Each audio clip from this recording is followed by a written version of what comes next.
Dan mari kita masuk ke pasal 20 yang bicara tentang kekayaan, harta, bengkel, dan segalanya. Oleh karena uang, kita akan dikejutkan dengan apa yang tertulis di sana. Secara pasal 20 akan membuat perbandingan, menjelaskan bagaimana kerajaan sorga itu sama dengan pemilik kebun anggur yang mencari orang untuk bekerja di ladang anggurnya. Dan apa yang terjadi, saudara? Dia membuat kesepakatan dengan para pekerjanya untuk membayar upah 1 dinar per hari. Kira-kira bilang dia bertemu dengan sekelompok orang. Pekerjaan mereka juga dengan upah 1 dinar per hari. Kira-kira tengah hari ia mempekerjakan orang lain lagi.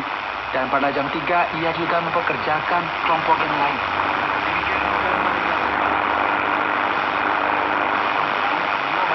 Bekerja juga dalam dinar per hari.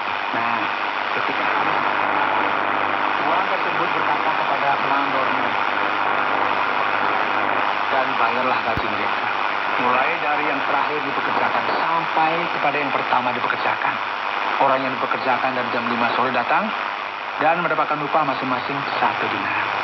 Jadi, pekerja yang bekerja lebih awal berpikir, wah, mereka akan mendapatkan upah lebih.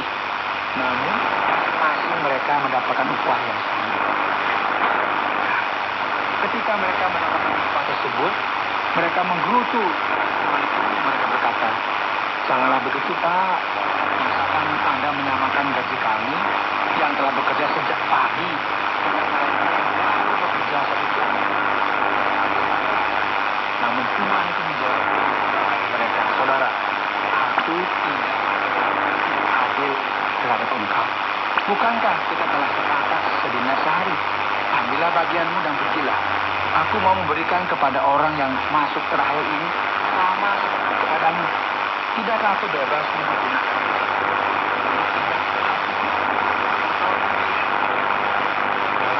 murah hati? Demikianlah orang yang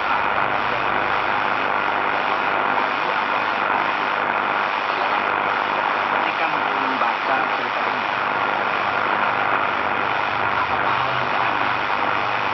bagaimana kita sama mengertikan hal ini?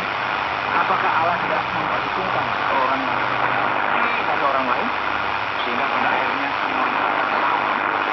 Bagaimana kan? Kita perlu mengerti sejarah. Akan kelompok sini berdasarkan sesuatu yang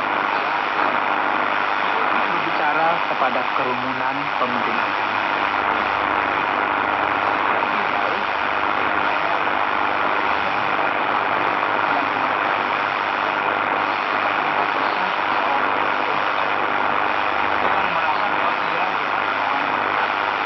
Orang-orang yang mendengarkan itu di sini pun jadi dia berkata bahwa tidak dapat dibeli seorang itu tidak ada nilainya di hadapan Allah.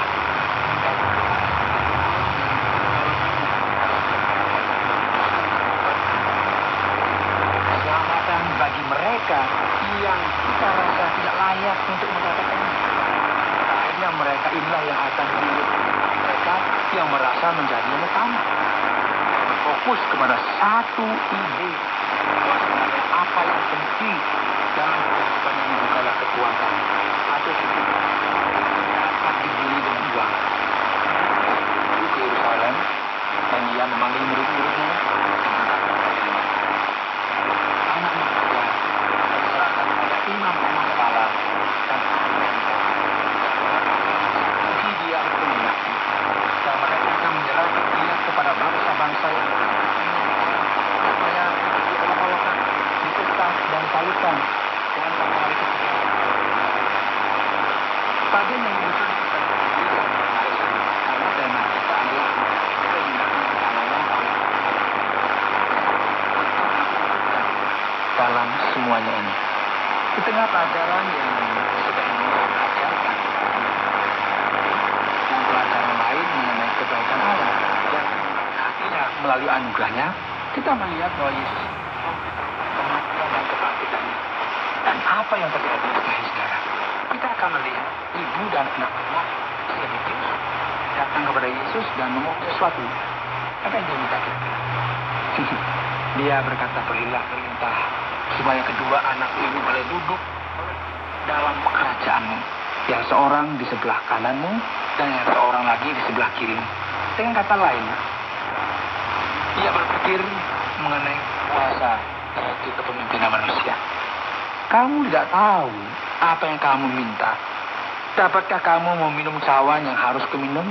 Kata mereka kepadanya, kami dapat. Yesus berkata kepada mereka, cawanku memang akan kamu minum. Tetapi hal duduk di sebelah kananku atau di sebelah kiriku, aku tidak berhak memberikannya. Itu akan diberikan kepada orang-orang bagi siapa Bapakku telah menyediakannya. Mendengar itu, marahlah ke-10 murid yang lain kepada kedua saudara itu. Tetapi Yesus memanggil mereka dan memberikan mereka sebuah pelajaran.